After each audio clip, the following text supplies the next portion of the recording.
আসসালামু আলাইকুম এভরিওয়ান। সহজ এবং মজাদার রান্নার ইউটিউব কুকিং চ্যানেল গৃহসুখনে আপনাদের সকলকে স্বাগত জানাচ্ছি। আমি আফরোজা। আজকে চলে আসলাম খুব সহজ একটা রেসিপি নিয়ে। এটা হচ্ছে নদীর পাঙ্গাস। তো নদীর পাঙ্গাস মাছের দো পেঁয়াজা করেছি আজকে আমি। আর এটা আমার বাচ্চার খুব ফেভারিট একটা খাবার। আমার বাচ্চার গরম ভাতের সাথে নদীর পাঙ্গাসের এই রেসিপিটা থাকলে সে আর অন্য কোনো তরকারি টাচও করে না, তার এতটাই পছন্দের। তো এই রেসিপিটা আজকে আমি আপনাদের সাথে শেয়ার করব। আশা করি আপনাদের বাচ্চারাও এই খাবারটা পছন্দ করবে। মাছটাকে প্রথমে আমি একটু টেলে নিব ফ্রাই প্যানে। তো সেজন্য আমি যেটা করছি, ফ্রাই প্যানে 1.5 টেবিল চামচের মতো সরিষার তেল দিয়েছি। আপনারা চাইলে এখানে যে কোনো ধরনের তেল ইউজ করতে পারেন, সয়াবিন তেল, ক্যানোলা অয়েল, অলিভ অয়েল, যে কোনো তেলই ইউজ করতে পারেন। তো এখন আমি মাছটাকে লবণ হলুদে ম্যারিনেট করে রেখেছিলাম 15 মিনিট ধরে। আর এই মাছটাকে এখন আমি একটু তেলের মধ্যে জাস্ট ফ্রাই করে নিব। এই মাছটা ফ্রাই না করলেও কোনো সমস্যা নেই, নদীর মাছ তো এমনিতেই ভালো লাগে। তারপর আমি আমার মেয়ের জন্য স্পেশালি একটু সুন্দর করে রান্না করছি, সেজন্য একটু তেলের মধ্যে টেলে নিচ্ছি। মাছের টুকরাগুলো অনেক বড় বড়, ক্যামেরাতে হয়তো বোঝা যাচ্ছে না, আসলে এটা অনেক বড় বড় টুকরা। তো আমি এরকম বিগ সাইজে রেখেছি, আপনারা চাইলে একটু ছোট সাইজ করে নিতে পারেন। আমি বিগ সাইজটা রেখেছি যে আমার মেয়ে একটু এরকম বিগ সাইজের মাছগুলো খেতে পছন্দ করে, তো সেজন্য আমি এই মাছটাকে আর ছোট করিনি।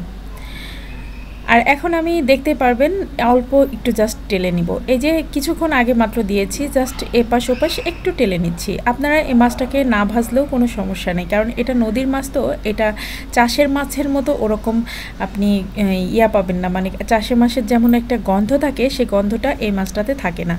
আর এই মাছটা খেতে কিন্তু খুবই সুস্বাদু। আর আমার বাচ্চা এতটাই পছন্দ করে যে আমি আসলে বলে বোঝাতে পারবো না। আমার দুইটা বাচ্চাই নদীর পাঙ্গাস খুব পছন্দ করে।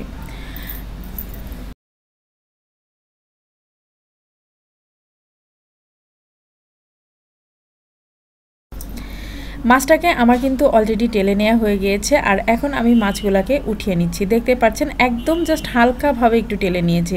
এরকম না যে একেবারে ডিপ ফ্রাই করেছি, তা কিন্তু না, জাস্ট হালকাভাবে একটু টেলে নিলাম। এরকম না টেলে নিলেও সমস্যা নেই, নদীর মাছ তো এটা ওইভাবে আপনার ভেজে নিতে হবে এমন কোনো কথা নাই। কিন্তু আমি জাস্ট একটু টেস্টটা যেন বেশি আসে সেজন্যই, কারণ আমার মেয়ে এখন ডেঙ্গু জ্বরে আক্রান্ত, আর যার কারণে আমার মেয়েটা মুখে একদম রুচি নেই। তো আমি চেষ্টা করছি মানে অনেক সুস্বাদু সুস্বাদু খাবার ওকে দেওয়ার জন্য, যেন ও খেতে পারে। এখন এই যে পেঁয়াজটাকে আমি টেলে নিচ্ছি। তো এখানে আমি পেঁয়াজ দিয়েছি হাফ কাপের মতো, আর দিয়ে দিলাম অল্প একটু নুন। এখন এখানে আমি রসুন বাটা দিব, এখানে 2 চা চামচ, মানে আর ওরকম পরিমাপ নেই যে আদা বাটা দেব, আধা চা চামচ। তো রসুন বাটা 2 চা চামচ আমি দিয়ে দিচ্ছি। আর এখন আদা বাটা দিব হাফ চা চামচ। তারপরে এই বাটা মশলাটাকে আমি আবারও তেলের মধ্যে টেলে নিব। আমি কিন্তু আর কোনো ধরনের তেল এখানে ইউজ করিনি। দেখতে পারলেন যে মাছটাকে যে তেল দিয়ে টেলে নিয়েছি, 1.5 টেবিল চামচ সরিষার তেল দিয়েছিলাম, ওই তেলেই কিন্তু আমি এই পুরো তরকারিটা রান্না করে ফেলব। এখানে আসলে এত বেশি তেল দেওয়ার দরকার নেই, কারণ মাছে প্রচুর পরিমাণ তেল। তো এই বাটা মশলাটাকেও আমি একটু টেলে নিলাম। আর এখন আমি এর মধ্যে গুঁড়া মশলা দেওয়ার আগে যেটা করব, একটু পানি দিয়ে নিই। আমি এখানে আধা চা চামচ হলুদের গুঁড়া দিয়েছি, 1 চা চামচ জিরার গুঁড়া, 1 চা চামচ ধনিয়ার গুঁড়া ইউজ করেছি। আসলে গুঁড়া মশলাগুলো দেওয়ার সময় আমার ভিডিওটা স্কিপ হয়ে গিয়েছে। ওই ভিডিওটা আমি করেছিলাম, বাট ওই ভিডিওটা আমি এডিটিংয়ের সময় পাচ্ছি না, সো ওইটা আপনাদেরকে দেখাতে পারছি না বলে আমি খুবই দুঃখিত। তবে আমি বলে দিচ্ছি আমি গুঁড়া মশলা কতটুকু দিয়েছি। হলুদের গুঁড়া দিয়েছি আধা চা চামচ, ধনিয়ার গুঁড়া দিয়েছি 1 চা চামচ, আর জিরার গুঁড়া দিয়েছি 1 চা চামচ। এই হচ্ছে গুঁড়া মশলা। আর মরিচের গুঁড়া দিয়েছি পরিমাণ মতো, আপনারা যে যতটুকু মরিচ খেতে পারেন সে ততটুকুই দিবেন। আমি এখানে হাফ চা চামচের মতো মরিচ দিয়েছি, আর লবণও কিন্তু স্বাদ অনুযায়ী। আর মশলাটা ভালো করে কষিয়ে নেওয়ার পরে তারপরে আমি আবারও একটু পানি দিয়ে দিলাম ঝোলের জন্য। এখন আমি মাছের টুকরাগুলো এর মধ্যে দিয়ে দিচ্ছি।